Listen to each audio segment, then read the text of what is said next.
नमस्कार मैत्रिणींनो, मी जयश्री होम किचनमध्ये तुमचं खूप खूप स्वागत आहे। आज आपण बघणार आहोत शेवगा मसाला। तर त्यासाठी मी स्पेशल असा मसाला बनवण्यासाठी काही साहित्य घेतलेलं आहे ते बघूया। हॉटेलमध्ये जसा मिळतो शेवगा त्याच पद्धतीचा आपण आज बनवणार आहोत। तर त्यासाठी लागणारे साहित्य बघूया। तर इथं घेतलेले आहेत मी भाजलेले शेंगदाणे, थोडं खोबरं, जिरे आणि लसूण घेतलेला आहे, थोडे धने भाजून घेतलेले आहेत, एक मिरची घेतलेली आहे आणि थोडी कोथिंबीर। यामध्ये आपल्याला आलं सुद्धा घ्यायचं आहे थोडं। तर इथं आलं सुद्धा घेतलेलं आहे मी। आता याचं छानपैकी असं वाटण बनवून घ्यायचं आहे। तर इथे वाटण बनवून घेऊया। तर तयार आहे आपला मसाला, तुम्ही इथे बघू शकता। तर आता बनवायला सुरुवात करूया।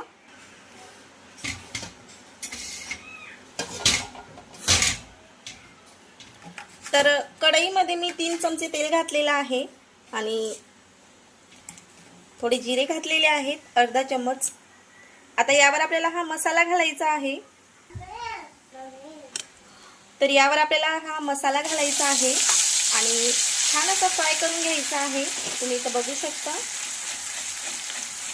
तर सर्व मसाला आपण इथं घालून घेऊया। 2 ते 3 मिनिटे छानपैकी असा परतून झालेला आहे आपला मसाला। आता यावर काही सुके मसाले घालणार आहोत आपण। तर इथं घालत आहे मी 2 चमचे लाल तिखट। तर तिखट तुमच्या आवडीनुसार घाला तुम्ही।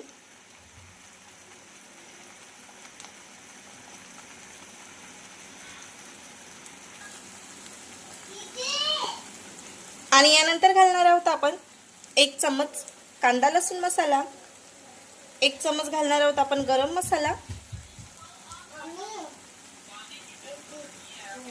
आणि याच बरोबर घालणार आहोत आपण 1 चम्मच काळा मसाला। याने अप्रतिम कलर येतो। आणि सोबतच घालणार आहोत थोडीशी धनी पावडर आणि चवीनुसार मीठ आणि अर्धा चम्मच घालणार आहोत आपण हळदी पावडर।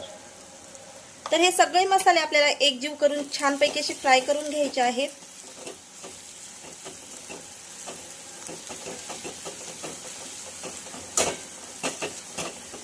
तर याला तो परत फ्राय करायचा आहे जोपर्यंत यामधून तेल सुटत नाही तोपर्यंत। तर छान असं फ्राय करून घेऊया। मसाले चांगले तेल सुटेपर्यंत फ्राय झालेले आहेत। आता यामध्ये घालायचे आहेत आपल्याला शेवग्याच्या शेंगा।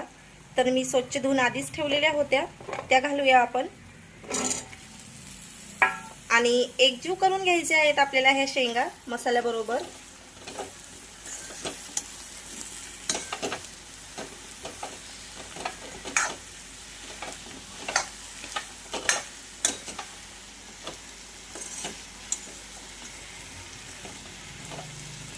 एक मिनिट अशा छानपैकी मसाल्याबरोबर आपल्याला फिरून घ्यायचे आहे। आणि ज्या मसाल्याच्या भांड्यामध्ये आपण मिक्सरच्या भांड्यामध्ये मसाला काढला त्यामध्ये पाणी ओतून आपल्याला यावर पाणी घालायचं आहे, म्हणजे राहिलेला मसाला सगळा निघून येईल।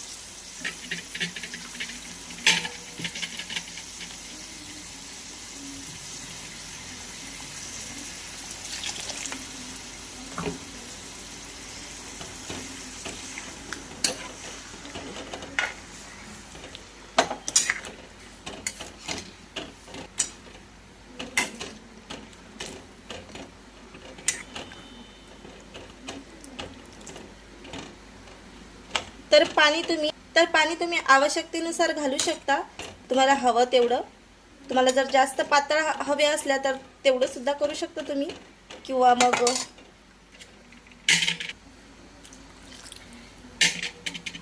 तर पाण्याचा वापर मी दीड गिलास असा पाण्याचा वापर केलेला आहे। तर तुम्ही तुमच्या गरजेनुसार घालू शकता पाणी। आणि याला छानपैकी झाकण ठेवून मीडियम गॅसवर आपण शिजू देऊया। तर छान मीडियम गॅसवर आपण भाजी शिजून घेऊया। तर भाजी शिजली का नाही ते बघूया आपण। तर इथं भाजी शिजलेली आहे, तुम्ही बघू शकता। अतिशय छान अशी भाजी आपली झालेली आहे आणि अगदी हॉटेलमध्ये मिळते तशी शेवगा मसाला झालेला आहे आपला, तुम्ही बघू शकता। तर कशी वाटली मग तुम्हाला रेसिपी नक्की कमेंट करून सांगा. नवीन असल्यास लाईक शेअर सबस्क्राईब करायला विसरू नका आणि बेल आयकॉनला सुद्धा प्रेस करा म्हणजे माझे नवनवीन व्हिडिओ तुमच्यापर्यंत पोहोचत राहतील.